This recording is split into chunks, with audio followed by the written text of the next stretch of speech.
Hello, and welcome to OG Comics Review. Guys and gals, I'm the OG coming to you from Panama City Beach, Florida.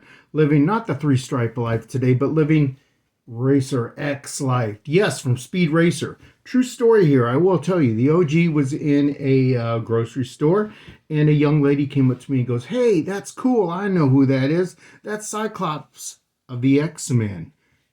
Loved it. It was, that's cool. Guys, this came out in the late 60s. I'm blown away that, she even wanted to talk to me. People don't talk anymore.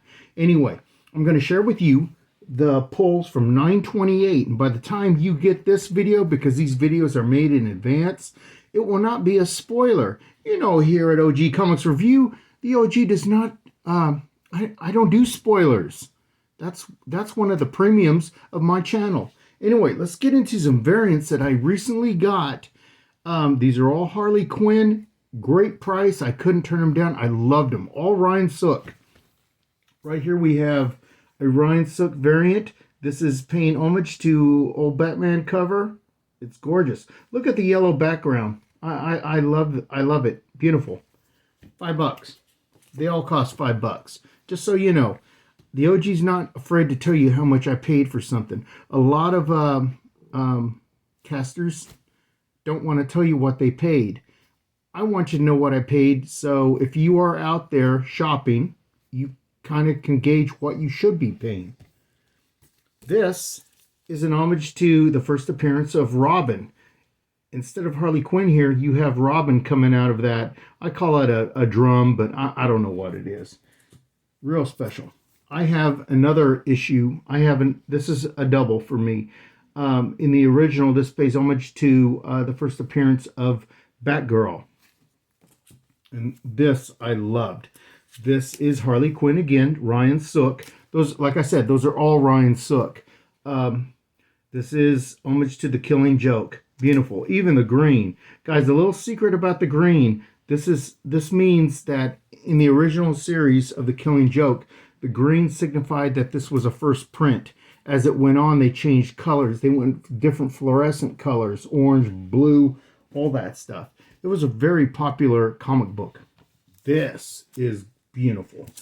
This is Harley Quinn, Ryan Sook, paying homage to The Dark Knight Returns. Gorgeous. Okay, now we're going to go into some reviews. Normally I try to do a top 5 for you guys from the previous week's polls. Right off the bat, we have DC versus Vampires. I told you guys, I love this. I love this. When I first saw it, I kind of thought it was stupid, thought it was a joke. Thought the same thing with the zombie things. I come from a horror background. So zombies, vampires, I'm kind of in. I'm an old Tomb of Dracula, Werewolf by Night guy. I'm down. This show that's coming, Werewolf by Night, I think it's going to be excellent. Kevin Feige, master of the MCU. He's kind of not batting too good right now. I'm going to tell you, that Thor Love and Thunder, that was trash. That was a trash movie. In my view, his first miss. It was terrible. Taika, it's 86 Taika. Actually, Taika is out of there. That was terrible. It was terrible. Oh my God, it was terrible. We got a big hit here. Sergeant Rock versus the Army of the Dead. The story is fantastic. Hitler's on his last stand here. A drug-addicted Hitler. This is all historical. We know Hitler was fucked up. Hitler's last-ditch attempt, he dabbled his toes into the occult. All kinds of stuff. A nuclear bomb, he was trying to get one on. Lots of stuff. Hitler threw a lot of money at a lot of things. Well, in this, Hitler is throwing himself at a resource, an undead army. Awesome. This is old school Sergeant Rock. Takes me back to the old Kubert covers. James Tynion, Department of Truth. It's great, but let me tell you, I think it's coming to an end, and after 21 issues, it probably should be done. And I hate to say that. I've loved it. I've enjoyed it, but the storyline is just going and going and going. It's kind of time to put an end to it. This Amazing Spider-Man was fantastic. The cover art is John Romita Jr. The interior art, I'm going to tell you, man, it is just butt ugly, terrible. I'm not going to mention the name, not going to throw any artist underneath the bus. Some people think that John Romita Jr. is a little rough to look at. I met the man at Dragon Con in Atlanta. Man, he was cool. He was real cool. I liked him. Would have had a drink with him. Getting back to the story, the progenitor that is judging mankind judges Peter Parker. So who does he send back? Either you see somebody that you know. Kind of reminds me of Galactus. Every race sees Galactus differently. When Galactus, he ain't there to judge. He's going to wipe the planet out. He's going to rob the energies of your planet. But in this, Peter Parker is judged by Gwen Stacy.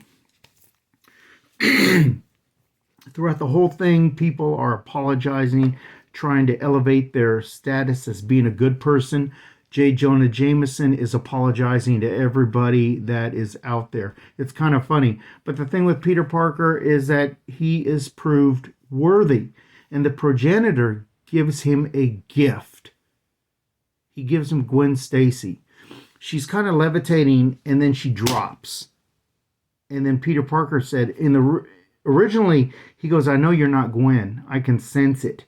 And then he goes, you're Gwen. I can sense it. I know you're Gwen. And she is Gwen Stacy. She tells him that he looks older. And then they have like maybe 2 minutes together. He pretty much tells her that he still loves her, which is deep. It is deep to somebody like myself that started collecting comic books back in those days. And then she fades away. So he got Gwen Stacy for a few moments. The thing that I've always respected about Gwen Stacy and Jerry Conway and Stan Lee is that once she was dead, she stayed dead. I'm sorry, Spider-Gwen, you're another Gwen Stacy. You're not the 616's Gwen Stacy. Anyway, enough babbling with that. This was a cover buy, but I got to tell you, man, this is all tits and ass. OG was kind of down for it too.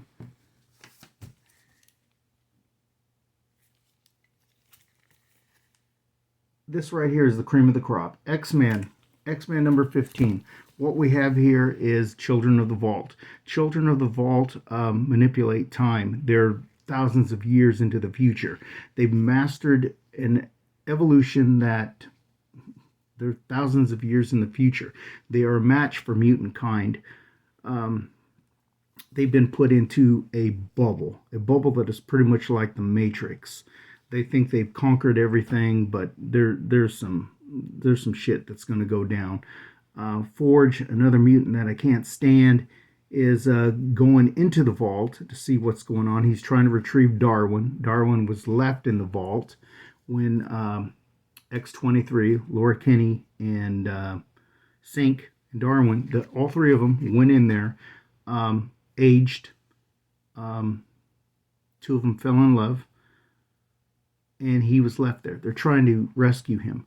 But what I don't like is Forge is going in there with some suit. He's willing to wipe out a race. Cyclops calls him, Cyclops of all people, a moral compass. This guy is the worst father ever. But Scott Summers is reason here. He goes, you're going to go in there and you're going to wipe out a whole race of people. I mean, inside the vault, there's millions of people. And Forge pretty much says, yes, I don't have a problem with it. That's why you were not on the Quiet Council. And don't go tell your buddy Ben Urich. Lame. I hate Forge. I've always hated Forge. Anyway, this is the moral dilemma. Going into the vault, he has this suit on. Turns out the suit has a tracking device. The tracking device is Caliban.